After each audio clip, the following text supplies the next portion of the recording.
할렐루야. 예, 반갑습니다. 우리 자유사랑과 인사하겠습니다. 사랑하고 축복합니다. 예, 날씨가 매우 덥습니다. 무덥고 끈적끈적한데 여러분 하나님 앞에서 또 불쾌지수를 낮추는 것도 믿음입니다. 예, 말이 확 나올 때 우리 주님 생각하면서 성령의 도우심으로 내 성질, 또 내가 하고 싶은 말, 이거 다 누를 수 있는 거, 그것도 하나님의 은혜입니다. 그러한 주님 닮아가는 은혜가 우리 가운데 있기를 바라면서요. 오늘 본문은 예수님에 의해 고침을 받은 10명의 나병 환자들의 이야기입니다. 잘 알고 있는 이야기죠. 당시에 그러니까 나병 환자라 그러는데, 나병은 이제 피부 질환의 일종인데, 이렇게 작게는 이제 일반 피부병으로 보는 경우도 있고, 좀 심할 경우에는 말 그대로 옛날에 우리가 문둥이 그랬지 않습니까? 이제 그런 나병을 뜻하는 것이기도 합니다. 아마 본문에서는 그런 이제 후자의 의미가 좀 강하지 않았나 싶은데요. 이 나병은 이제 유대 사회에서는 이제 신의 저주이자 부정함의 상징이었습니다. 이들은 이제 나병에 한번 걸리고 나면 공동체 안에 들어올 수가 없습니다. 단순히 전염병이기 때문에 들어올 수 없는 것이 아니라 신학적으로, 종교적으로 부정한 자이기 때문입니다. 하나님의 저주를 받은 자이기 때문에 들어올 수가 없었던 것이죠. 그러니까 실제로 저주를 받았다라고 말씀드리는 게 아니라 그 당시에 그렇게 통용이 되고 있었던 것입니다. 그래서 이들은 자기들끼리 집단 거주를 했고 공동체 생활을 했으며 사랑하는 가족들도 만날 수 없는 그런 상황에 놓여 있었던 거죠. 오늘 본문에 보니까 이 중에 한 10명 정도가 좀 같이 그룹으로 모여 살았던 것 같아요.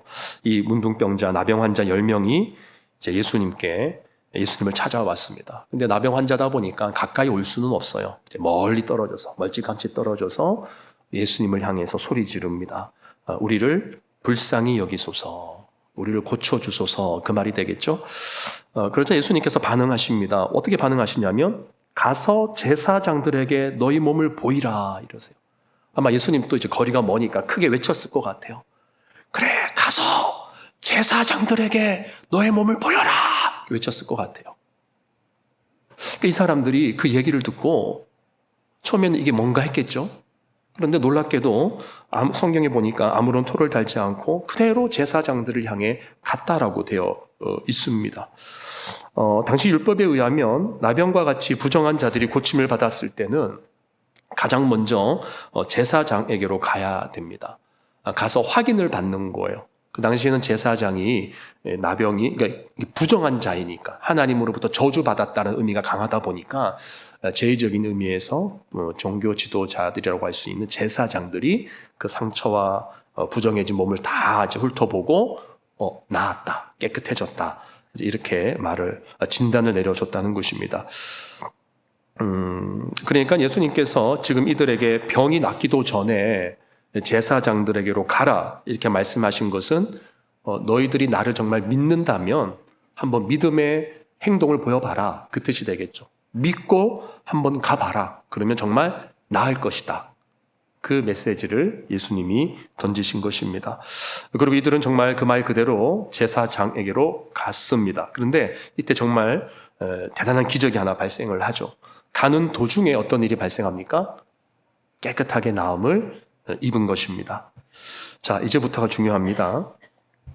이제 모두가 다 나음을 입었습니다. 10명이 다 깨끗함을 입은 거예요. 근데 그 중에 딱 한 명, 오늘 본문에는 그 사람이 이제 사마리아 사람이다. 이렇게 정보를 주고 있죠. 그러니까 나머지 9명은 사마리아인이 아니라 누구겠습니까? 유대인이겠죠. 예, 유대인. 근데 이 중에 이제 한 명, 사마리아인만 예수님에게로 다시 돌아왔다는 것입니다. 여러분 우리가 다 알다시피 사마리아인들은 당시에 이방인 취급을 당했습니다. 그러니까 지리적으로는 이 사마리아라고 한 지역이 이스라엘 경내에 있어요. 지리적으로 봐도 이게 중앙에 위치해 있습니다. 사마리아가.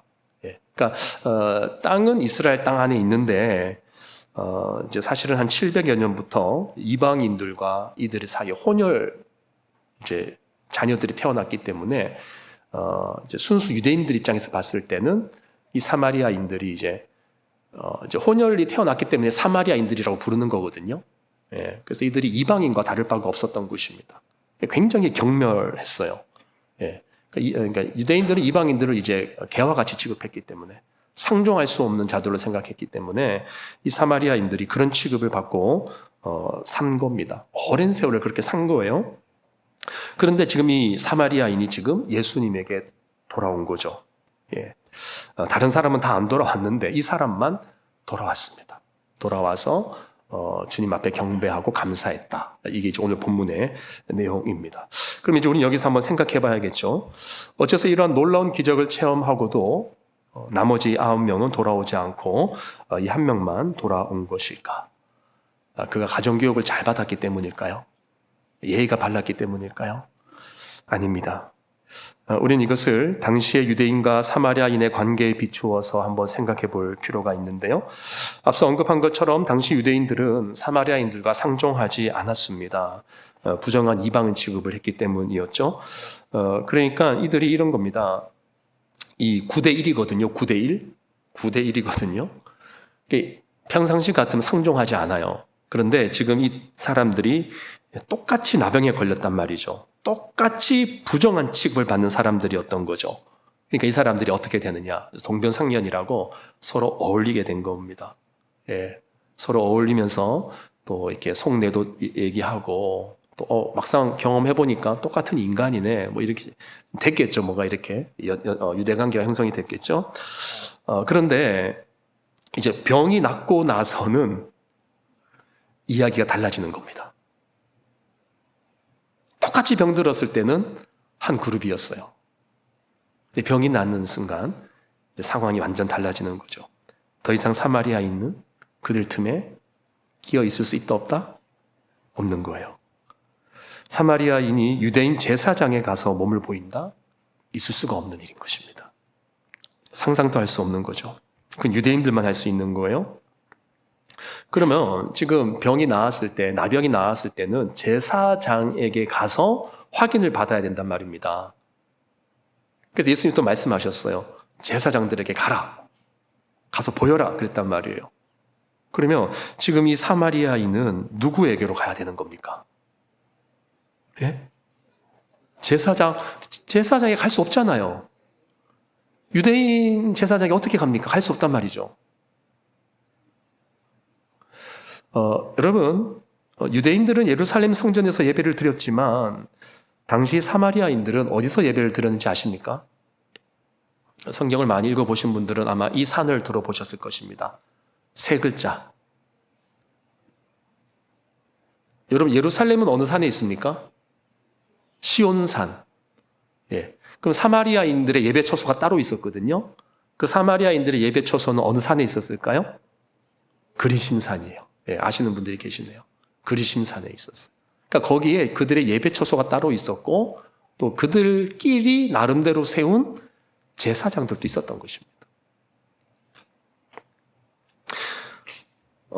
그러면 지금 이 사람은 이제 자신의 몸이 나은 걸 보고 어디로 가야 되냐면 그린신산에 있는 제사장으로 가야 되는 거예요. 근데 여러분 이 사람이 발걸음을 멈춘 겁니다. 왜일까?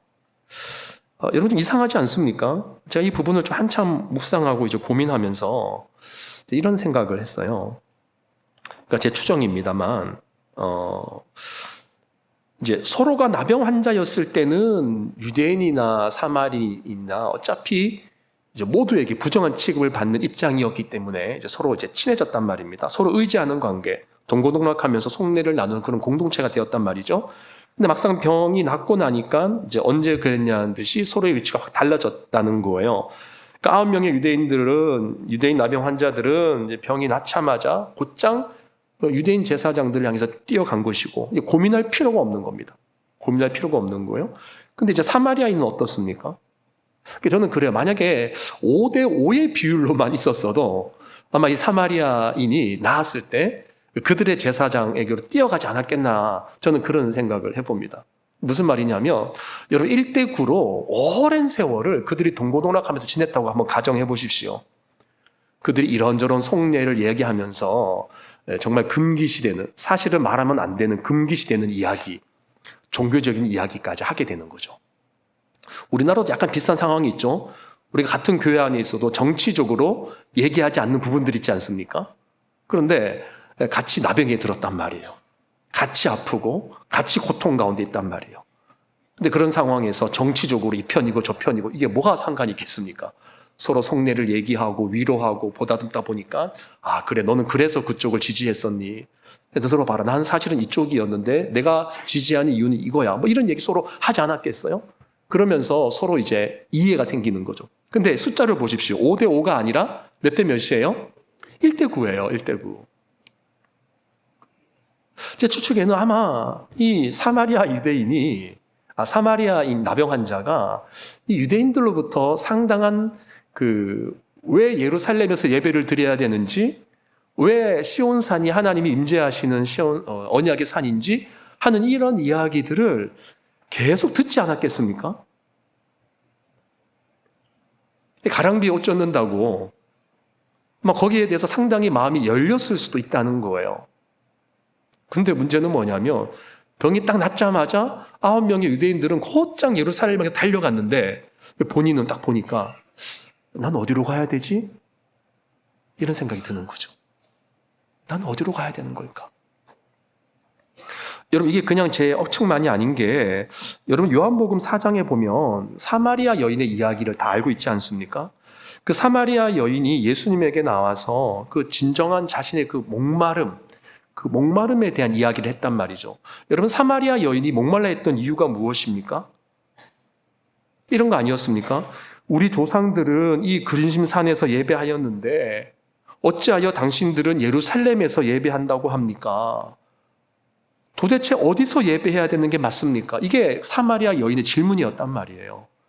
그때 예수님께서 뭐라고 말씀하시냐 그러면은 이 산도 아니요 저 산도 아니요 진정으로 하나님 앞에 예배 드릴 때가 오나니 곧 신령과 진정으로 아버지 앞에 예배할 때니라 이렇게 말씀하셨단 말이죠. 그러니까 지금 이 사마리아인들의 입장에서는 하나님이 참으로 인정하시고 임재하시는 그 참된 예배의 처소가 어디인지, 어디로 가야지 하나님을 만날 수 있고, 내가 이렇게 나았다면 어디서 확인을 받으며 또 나았다면 이 감사의 제사를 드려야 된단 말이죠. 나은 것에 대한 감사의 예물을 드리고 제사를 드려야 되는데 이거를 어디서 드려야 되냐 말이에요. 아마 그전 같았으면 그리심산으로 갔을 겁니다. 그러나 이 사마리아인들 안에 이미 자기들도 인정하는 도대체 어디지? 어디가 맞지? 왜냐하면 유대인들은 그 당시 기득권자들이었어요. 유대인들은 확실하게 예루살렘이 하나님의 임재의 처소라고 믿었던 자들입니다. 그래서 확실하게 사마리아인들을 외면했던 거예요. 무시하고. 그러니까 그런 가운데 우리는 과연 어디서 예배드려야 될까? 이 고민이 사마리아인들에게 다 있었던 것입니다. 이것은 당시 사마리아인들이 대부분이 갖는 갈증이었어요. 그러면서 오늘 이 본문에 나오는 이 나병에서 치유를 입은 이 사마리아인 너무 기뻤겠죠. 치유를 받았으니까 너무 즐거웠겠죠. 그래 가자 했는데 막상 발이 안 떨어지는 거죠. 9명은 다 달려갔어요. 근데 같이 따라가자니 이것도 말도 안 되고 또 이쪽으로 가자니 이것도 석연치가 않고. 여러분 이것이 당시에 이 사마리아인의 심정 아니었겠습니까? 자기 혼자 쓸쓸하게 이러지도 저러지도 못한 나는 도대체 어디로 가야 되나. 아마 이 사마리아인에게 깊은 영적인 고독과 혼란이 찾아왔을 거라고 저는 생각되어져요. 자, 근데 이때 마치 캄캄한 어둠을 찢는 삼광 같은 깨달음이 번쩍하고 그의 내리에 스쳐 지나갑니다. 잠깐만. 내 썩어가던 살을 고친 사람이 예루살렘의 제사장인가? 아니잖아. 그리심산의 제사장들인가? 아니잖아. 저들은 그저 내 병이 나았다고 서류에 도장만 찍어줄 뿐이지 그들이 할 수 있는 것은 아무것도 없잖아. 나를 진정 살려내신 분이 누군가? 그래, 그분에게로 돌아가자. 그분이 누구예요? 예수 그리스도. 저분은 정말 뭔가 있는 분이다. 저분이 정말 하나님이 보내신 메시아가 아닐까? 저는 이런 고민의 연속에서 이 사람이 예수님에게로 돌아온 게 아닌가 생각을 합니다. 단순히 예의가 발라서 예수님께 돌아와서 감사했다. 그렇게 보기는 좀 힘든 것 같아요. 여러분, 지금 이 사마리아인이 주님께 돌아왔다는 것은요, 신학적으로 굉장히 중요한 의미를 담고 있는데 16절 한번 보실까요? 16절 한번 같이 읽어보겠습니다. 시작. 감사하니 그는 사마리아 사람이라.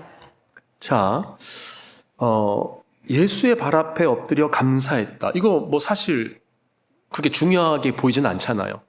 당연한 반응 아닌가? 이렇게 우리가 생각할 수 있는데 여기서 그가 예수님의 발 앞에 엎드려 감사했다라는 대목이 특별한 이유는 모든 사복음서 그리고 신약을 통틀어서 볼 때 누군가가 하나님이 아닌 예수님께 직접 엎드려서 자신에게 발생한 일에 대하여 감사의 찬양 경배를 드리는 구절이 여기 유일합니다. 다른 곳에는 없어요. 오직 여기에만 있습니다. 여러분, 지금 이 본문을 기록하고 있는 저자 누가의 의도를 잘 생각해 보셔야 됩니다. 지금 누가는 이 본문을 기록하면서 이 나병 환자, 병 고침 받은 나병 환자가 예수님을 어떻게 인식하고 있는가, 그의 인식의 흐름이 어떻게 바뀌었는가 하는 것을 드러내고 싶은 거예요. 그에게 있어서 예수님은 하나님이 보내신 진정한 구원자이신 겁니다. 진정한 치료자이시고, 오늘 본문의 표현을 따서 설명하자면 진정한 제사장이신 거예요. 진정한 제사장. 본인이 나았음을 확증해 줄 수 있는, 진짜 하나님 앞에서 내가 부정한 자가 아니라 이제는 하나님 앞에 나아갈 수 있는 존재가 되었다고 하는 것을 인정해 줄 수 있는 진정한 대제사장, 영적인 제사장이 누구냐? 그분이 예수님이라는 것을 지금 누가가 우리에게 가르쳐주고 있는 것입니다. 여러분, 유대인들에게 있어서 제사장이란 매우 특별한 존재 아닙니까? 구약의 율법에 의하면 그들은 오직 제사장들을 통해서만 하나님께 나아갈 수 있었습니다. 따라서 제사장에게 인정받는 것은 정말 중요한 일이었던 거예요. 제사장이 넌 더 이상 나병 환자가 아니야 라고 인정을 해준다는 것은 넌 더 이상 하나님 앞에서 부정한 존재가 아니야 라고 하는 선언입니다. 얼마나 귀한 선언이에요.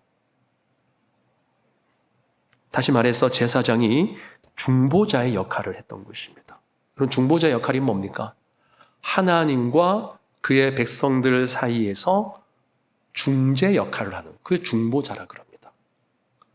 하나님과 그의 백성들 사이에서 중재 역할. 그러니까 이 백성들이 하나님 앞에 나갈 수가 없어요.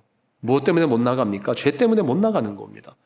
근데 이것을 중간에 탁 개입하셔가지고 중재할 수 있는 분이 누구냐? 그분이 바로 중보자라는 거예요. 자, 그럼 여러분 보십시오. 지금 이 9명의 유대인들이 예수님에게 돌아오지 않고 그들의 제사장들에게로 간 후에 그냥 흩어져 버렸단 말입니다. 흩어져 버렸어요. 그렇다면 지금 이 9명의 유대인들에게 중보자는 누구란 말이에요? 여전히 인간 제사장이 그들의 중보자예요. 바꾸어 말하면 여전히 구약의 틀 안에 갇혀 있는 삶이라는 것입니다. 율법에 갇혀 있는 삶이라는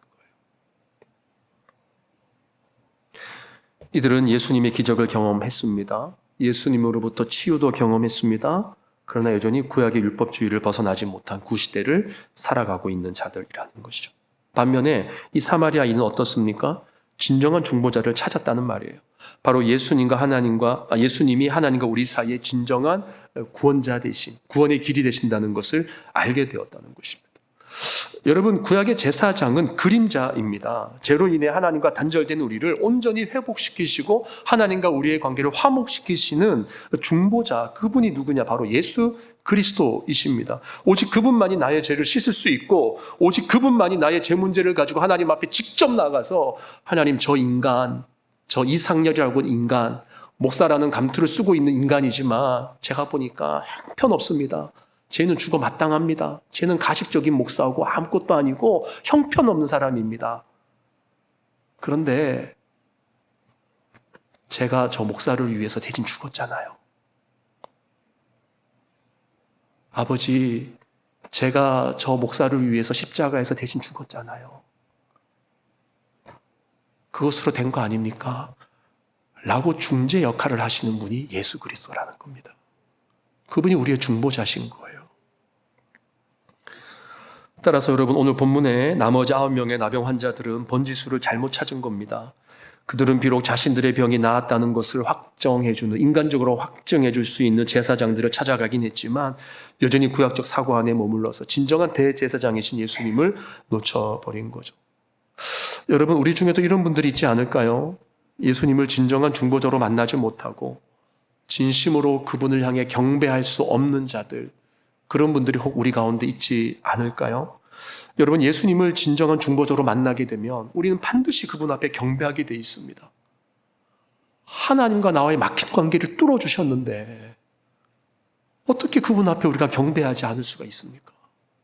경배하게 되는 거죠. 예배하게 되는 거죠. 무릎 꿇고 감사하게 되는 거죠. 간혹 보면 신앙생활을 하면서 기도응답이 있는 분도 계시고 또 간증도 있는 것 같은데 정작 예수님을 진정한 중보자로 경험하지 못하는 분들이 있는 것을 봅니다. 안타깝죠?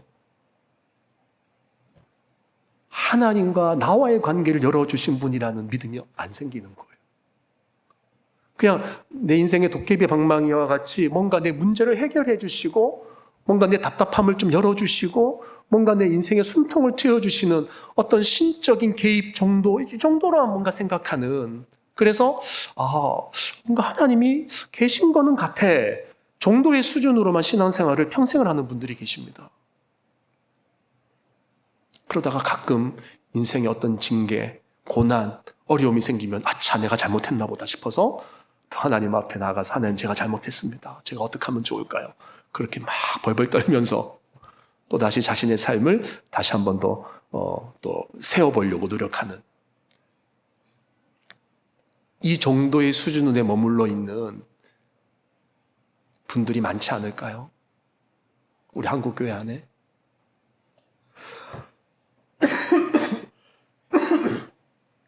죄송합니다. 여러분, 그 단계에서 한 걸음 더 나가셔야 돼요. 우리는 예수님이 하나님이시겠구나 하는 감각으로, 신에 대한 인식으로 신앙생활을 하는 자들이 아닙니다. 그런 분들은 굉장히 많으실 거예요. 근데 그게 너무 안타까운 거예요. 예수님은 지옥에 갈 수밖에 없는 저와 여러분, 그리고 하나님과의 관계 속에서 예수님께서 이 문제를 해결하신 거예요. 하늘의 기쁨, 하늘의 구원, 하늘의 생명을 우리에게 주신 분이 예수 그리스도이십니다. 이게 중보자라는 의미예요. 우리가 어찌 그분을 아름답다고 말하지 않을 수 있으며, 어찌 그분이 고귀하고 순결한 분이시고 하나님의 모든 것이라고 고백하지 않을 수 있습니까? 그분이 우리에게 생명을 주셨고 하나님과 우리의 관계를 연결시켜 주셨는데 우리가 어찌 다른 것들로 예수님을 찾을 수 있겠습니까?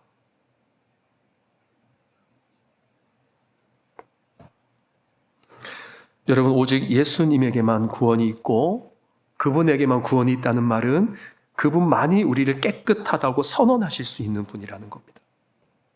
우리가 아무리 돈이 많고 사회적으로 성공하고 또 많은 명예를 얻어도 그것이 하나님 앞에서 우리를 깨끗하게 만들어주지 못합니다. 여러분, 우리의 인생이 왜 어두운지 아십니까? 왜 우리의 인생이 그 심적으로 괴롭고 답답하고 우울함 가운데 헤어나오지 못하는가? 조심스럽게 진단을 해보는 거예요.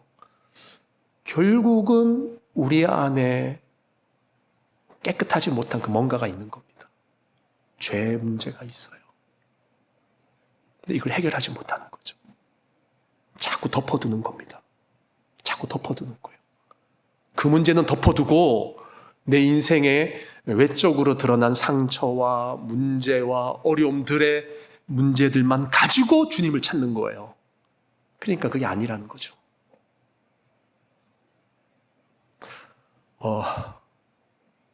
여러분, 하나님께서 우리의 인생을 수습해 주실 때가 있습니다. 막 매달리니까 하나님 앞에 아휴, 저 어쩌겠노 하면서 수습해 주실 때가 있어요. 근데 하나님께서 수습해 주신 것을 우리는 마치 하나님께서 내 가운데 귀한 어떤 것을 보시고 큰 은혜를 베풀어 주셔서 마치 내게 특별한 은총 가운데 하나님을 보여주신 것처럼 착각할 때가 있습니다. 제가 두려워하는 것 중에 하나가 이거예요. 기도응답 있죠. 누군가에게 말했을 때 목사님의 하나님은 참 정말 살아계신 하나님인 것 같습니다. 이런 이야기 들을 만한 스토리들이 있죠. 여러분들도 다 있지 않습니까? 여러분 잘 해석해야 돼요. 여러분들이 경험한 예수 그리스도가 정말 여러분들의 문제를 어쩔 수 없이 수습해 주시기 위해서 하나님께서 개입하셔서 나타나신 모습인 건지, 정말 우리가 하나님 앞에서 바른 신앙의 결단과 믿음으로 행했기 때문에 하나님께서 우리에게 주신 간증의 열매인 건지 여러분들이 분별하셔야 됩니다. 제3자는 분별할 수 없어요. 그러니까 제가 지금 무슨 말씀을 드리고자 하냐면 정말 본질적인 예수 그리스도를 우리가 놓치고 살면 안 된다는 겁니다.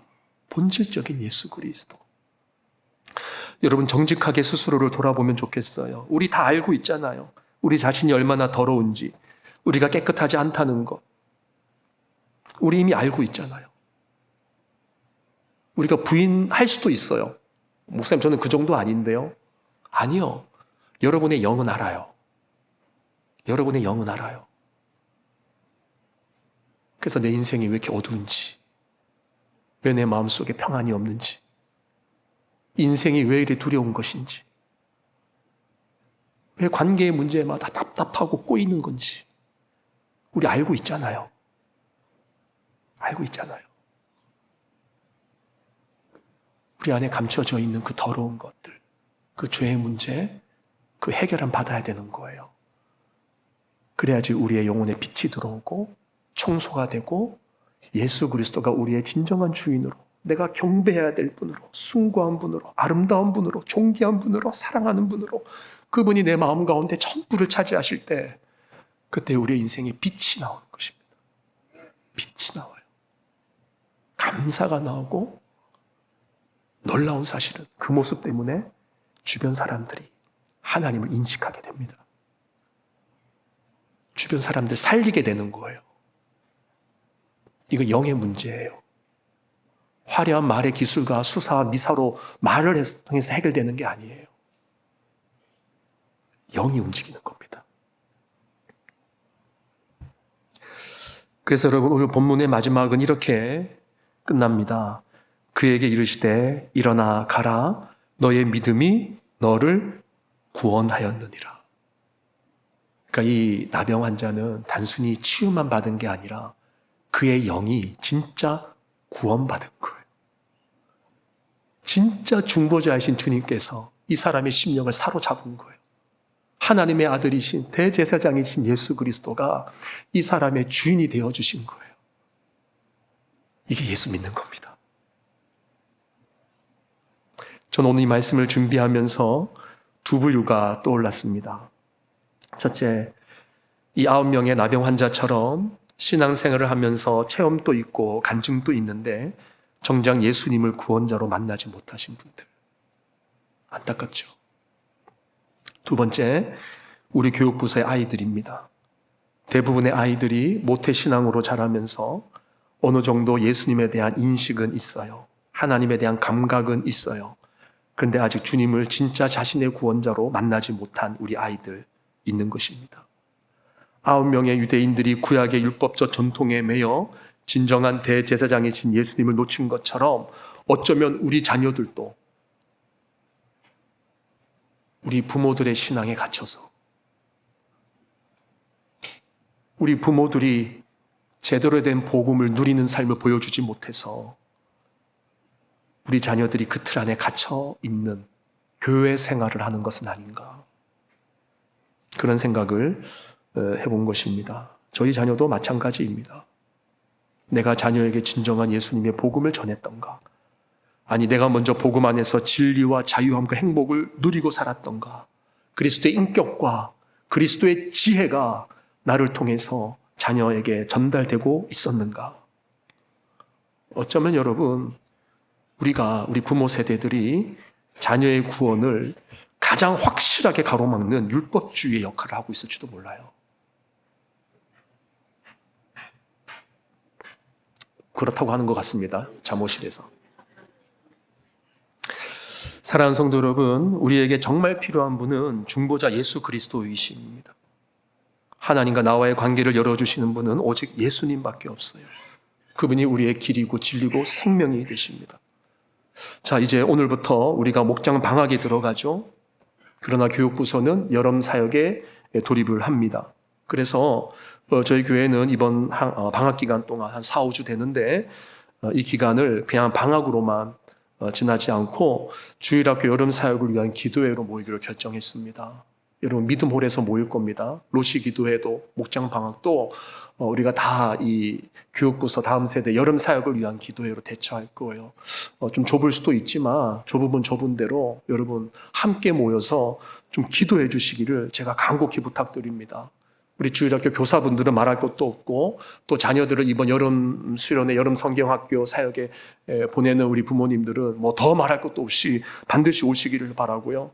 정말 아직까지 예수님을 만나지 못한 우리 자녀들을 위해서 기도하기를 바라는 거죠. 정말 뜨겁게 기도하고 이 아이들이 예수님을 뜨겁게 만나게 하여 주십시오.